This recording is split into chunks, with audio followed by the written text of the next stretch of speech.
Hello everyone, good morning, good afternoon, good evening. कैसे हैं आप सब लोग? तो सागर सर आपके लिए नई वीडियो ले आए हैं।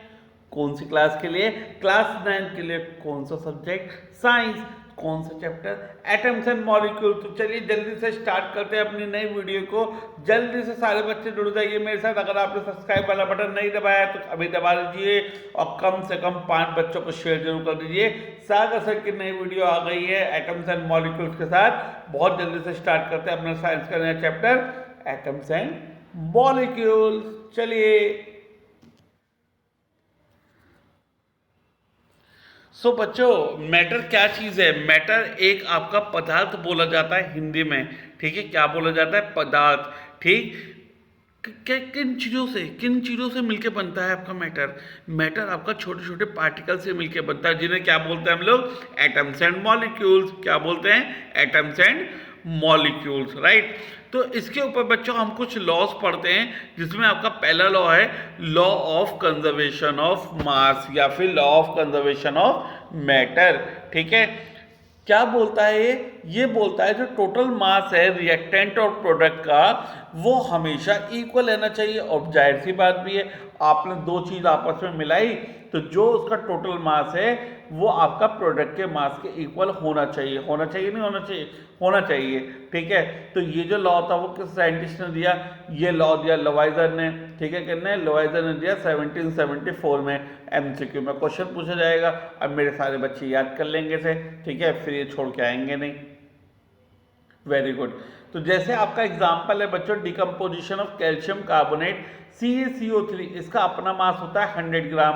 हमने इसे हीट करा तो ये दो पार्ट में कन्वर्ट हो गया। किस किस में? कैल्शियम ऑक्साइड में और कार्बन डाइऑक्साइड में। कैल्शियम ऑक्साइड का मास 56 ग्राम, कार्बन डाइऑक्साइड का मास कितना? 44 ग्राम। दोनों को प्लस कर दिए तो वो 100 के इक्वल आना चाहिए। तो ये किसे समराइज करता है? आपको law of conservation of mass बताता है कि जितना मास रिएक्टेंट का था उतना ही मास प्रोडक्ट का रहा। That will there will be no change in the mass during a chemical reaction. That is called law of conservation of mass. Now the second law is law of constant proportion. Law of constant proportion क्या कहता है आपसे? कि जो आपके element के ratio है किसका? मास का, वो हमेशा फिक्स रहता है केमिकल रिएक्शन के दौरान। जैसे कि आपको पता है आपका वाटर है, ठीक है, एक हाइड्रोजन का मास 1 ग्राम। ठीक है, तो दो हाइड्रोजन का मास 2 ग्राम। एक ऑक्सीजन का मास 16 ग्राम।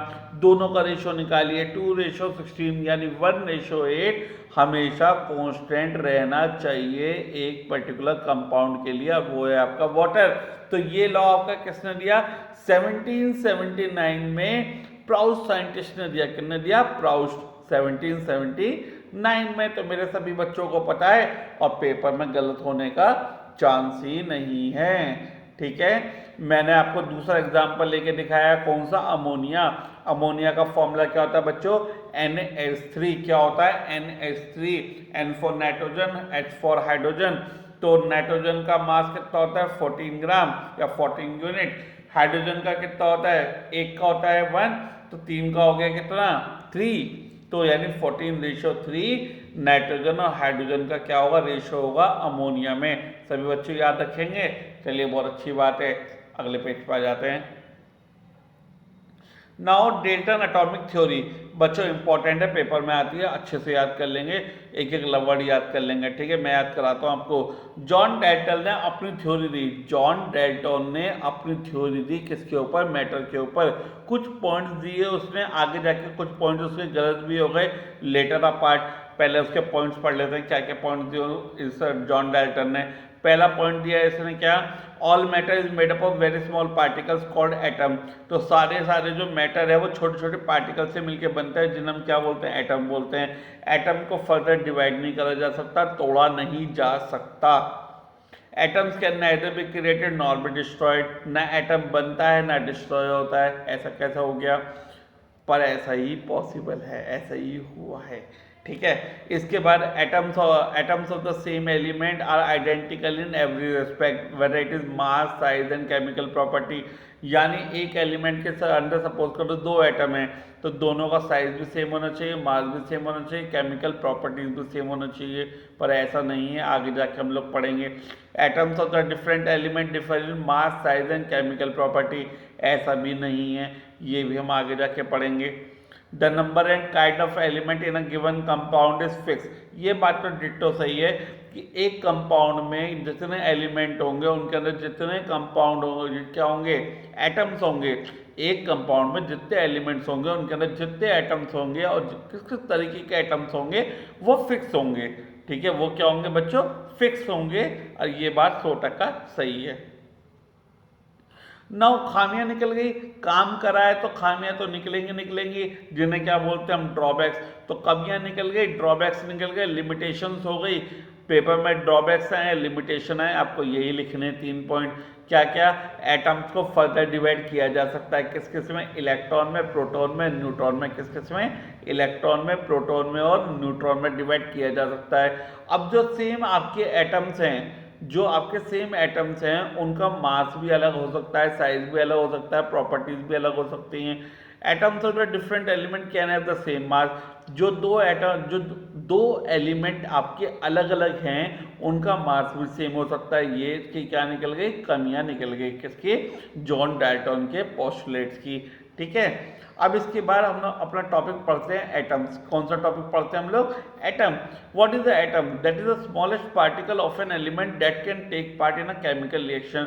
सबसे छोटे पार्टिकल को क्या बोलते हैं बच्चों, एटम बोलते हैं। बहुत छोटे साइज का होता है। एक एटम को जो मेजर करते हैं वो हम उसकी रेडियस के बेसिस पे करते हैं, जो साइज होता है उसका, जिसे क्या बोला जाता है, एटॉमिक रेडियस।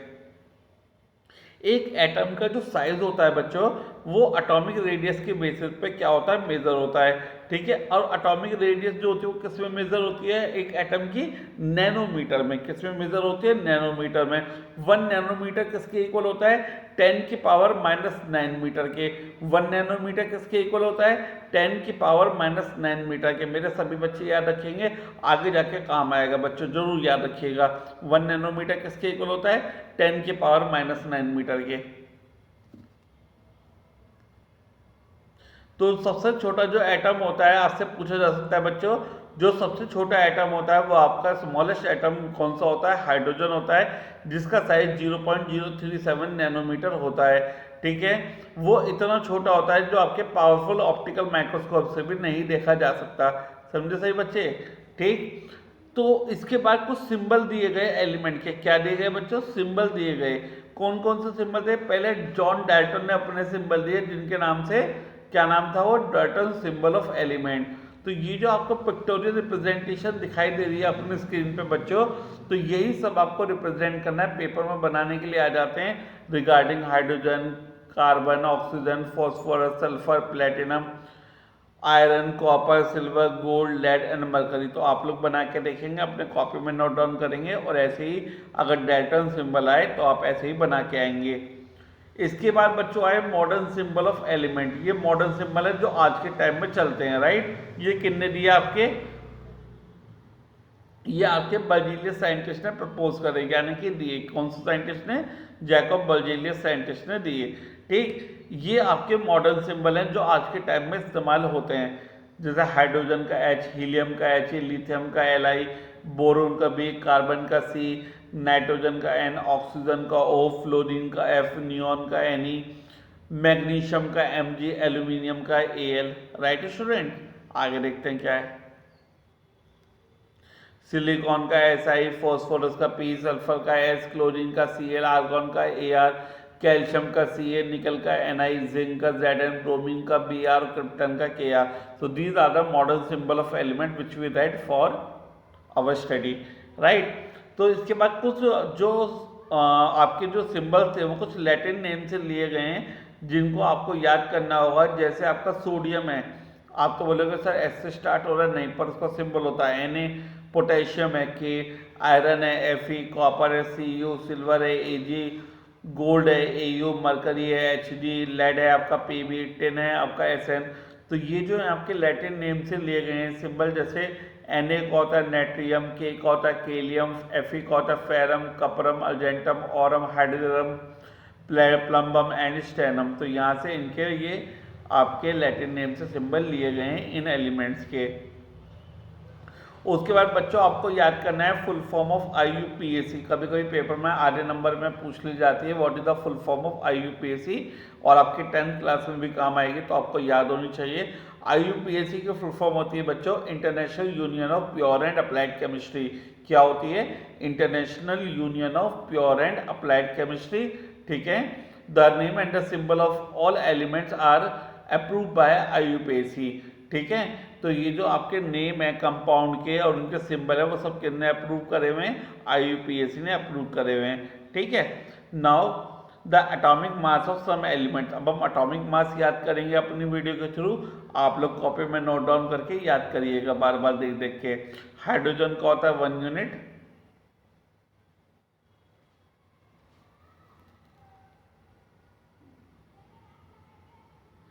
कार्बन का होता है 12 यूनिट, नाइट्रोजन का होता है 14 यूनिट, ऑक्सीजन का होता है 16 यूनिट, सोडियम का होता है 23 यूनिट, मैग्नीशियम का 24, एल्यूमिनियम का 27, फॉस्फोरस का 31, सल्फर का 32, क्लोरीन का 35.5, पोटेशियम का 39, कैल्शियम का 40, आयरन का 56 और कॉपर का 63.5 यूनिट। ये इनके एटॉमिक मास होते हैं बच्चों।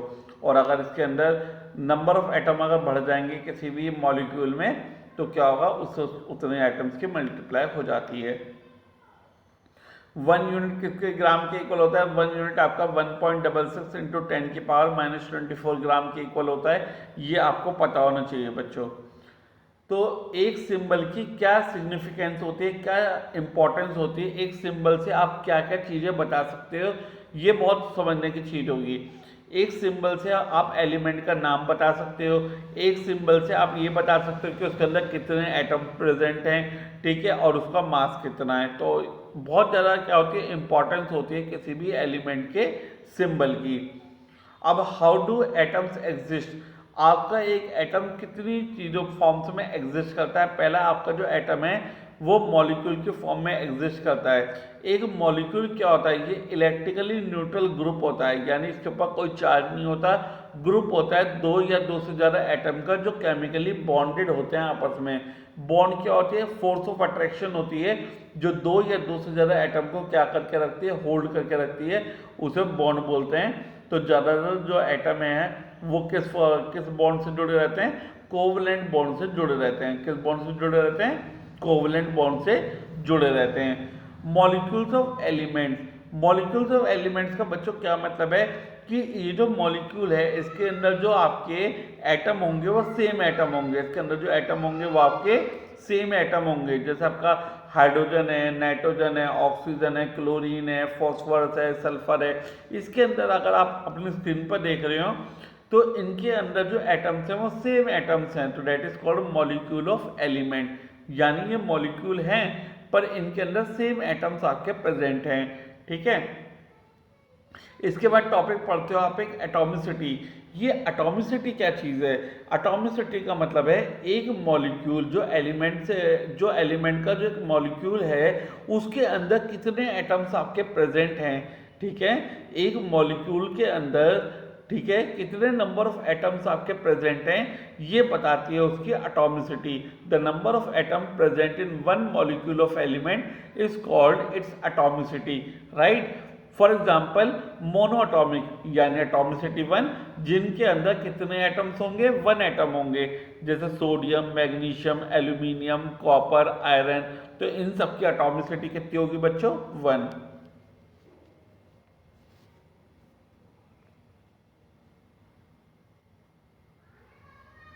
Diatomic atomicity 2, triatomic atomicity 3, tetratomic atomicity 4 and octatomic यानी एटॉमिसिटी 8। तो ये आप लोगों को लर्न करनी होगी अपने पेपर के लिए बच्चों, अच्छे से पढ़िएगा इसे। Now molecule of compound. Molecule of compound का बच्चों क्या मतलब होता है? इसका मतलब होता है कि इसके अंदर डिफरेंट टाइप्स के एटम प्रेजेंट हैं। इसके अंदर डिफरेंट टाइप्स के एटम प्रेजेंट हैं तो उसे बोलते हैं मॉलिक्यूल ऑफ कंपाउंड। जैसे आपका HCl है, H2O है, CO2 है, तो इसके अंदर डिफरेंट आपके क्या प्रेजेंट है, एटम्स प्रेजेंट हैं, तो that is called molecule of compound. तो इनके कुछ फॉर्मूलाज हमें पढ़ने, जैसे वाटर है, कार्बन डाइऑक्साइड है, सल्फर डाइऑक्साइड है, अमोनिया है, मीथेन है, इथेनॉल है, हाइड्रोजन क्लोराइड है, हाइड्रोजन सल्फाइड है, कार्बन डाइसल्फाइड है। तो इनके अंदर डिफरेंट एटम्स प्रेजेंट हैं, तो that is called molecule of compound. इनके फॉर्मूलाज आपको याद करने हैं और इनके अंदर कौन कौन से एलिमेंट प्रेजेंट है ये आपको याद करना है और इनकी कितनी एटॉमिसिटी है। बच्चों आई गारंटेड कि एटॉमिसिटी और एलिमेंट पर क्वेश्चन जरूर आता है पेपर में, कि फॉर्मूले से बताओ इसके अंदर कितने एटॉमिसिटी है और कितने एलिमेंट प्रेजेंट है। जैसे सपोज करो वाटर है, तो वाटर के अंदर कितने एटम हैं, जरा फॉर्मूले में गिनो, 2 हाइड्रोजन के हैं और 1 ऑक्सीजन का, तो टोटल एटम कितने होगा 3, लेकिन एलिमेंट 2 हैं, कौन कौन से, hydrogen and oxygen. Carbon dioxide है, कितने एटम्स है इसके अंदर, 1 कार्बन का 2 ऑक्सीजन का, टोटल एटम होगा 3, लेकिन एलिमेंट कितने हैं 2, कार्बन एंड ऑक्सीजन। ऐसे ही सारे आप बाकी के निकाल लीजिएगा और पेपर में क्वेश्चन जरूर मिलेगा आपको एक न एक, ठीक है, आई गारंटेड। ठीक है बच्चों, तो इस वीडियो के थ्रू बच्चों हम लोग यहीं पे समाप्त करते हैं। अगली वीडियो में अगले टॉपिक के साथ मिलेंगे, आयंस के साथ। ठीक है, एटम आपका कितने फॉर्म में एग्जिस्ट करता है, एक तो आपका मॉलिक्यूल के फॉर्म में और दूसरा एग्जिस्ट करता है आपका आयंस के फॉर्म में। तो वो हम अपनी नेक्स्ट वीडियो में पढ़ेंगे, जल्दी अपलोड होगी, या तो आज या कल। आपको लेट नहीं करेंगे बिल्कुल भी, लेकिन प्रॉमिस करिए जल्दी से जल्दी आप लोग पढ़ लेंगे, सबको शेयर कर देंगे। चैनल की जो रेड वाला बटन है उसे दबाना, घंटे को सब्सक्राइब करना, दबा देना इस बटन को, ठीक है जरूर, और 5 बच्चों को शेयर जरूर करना। ये इजी कॉन्सेप्ट, ये इजी नोट्स, ये इजी प्लेटफॉर्म हर बच्चे तक पहुंचना चाहिए। 9th 10th 11th 12th math, science, reasoning, हर बच्चे का सपना जो अच्छा पढ़ने का है, जो बेटर पढ़ने का है, बेटर नोट से पढ़ने का है, वो सभी बच्चों तक पहुंचना चाहिए। और सागर सर हमेशा पहुंचाते रहेंगे आपके साथ मिलके। All the best, happy learning from जिज्ञासा, all the best from Sagar Bansal sir.